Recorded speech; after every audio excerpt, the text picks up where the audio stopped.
I knew about grace. I knew that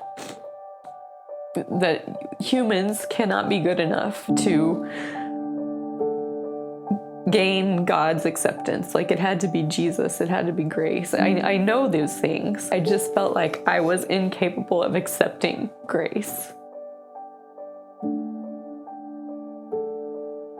My name is Seth Compeores. I'm from Burkina Faso. It's a small country located in West Africa. It's a French-speaking country. My dad was a Muslim and my mom was a Christian. My experience with the religion at the mosque, all the ritual was in Arabic. The language was a barrier in terms of me having deep connection with God. Because I feel like I'm speaking a language that God doesn't know. My name is Rochelle Compeores. I'm from a Christian home. My father was a Baptist minister. And so I always grew up learning about Jesus and the Bible and going to church all the time.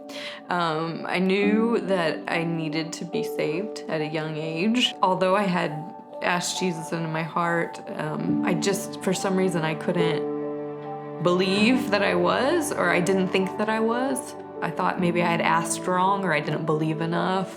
And so I lived really in torment. It might be a strong word, but it very upset all of the time.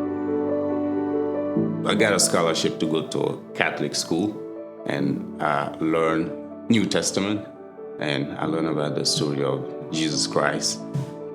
I was able to read the Bible and understand.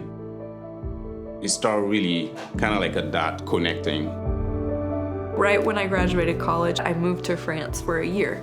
So for about 10 years, I guess you could say I was running from God. I wasn't happy. I was doing all kinds of crazy things. And I kind of had a breaking moment. I was sitting there thinking, I'm gonna die if God doesn't help me. And I prayed to him. And I said, I'm sorry, or I could really use your help.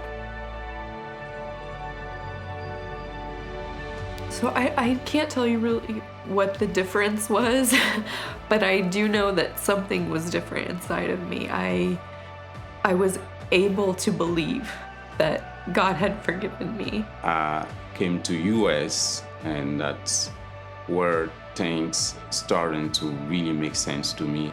And I had the Bible, the New Testament with me in French, and I moved to Columbia, Missouri in 2015, where I met my wife.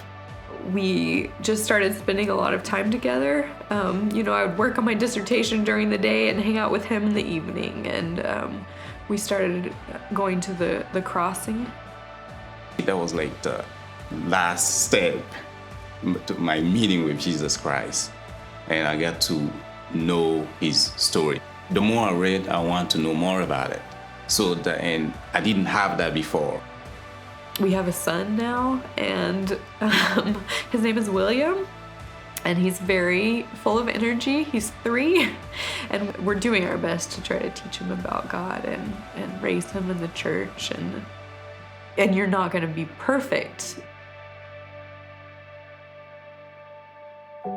You're not so bad that he can't save you. He's bigger than my incapacity or your incapacity to accept his grace.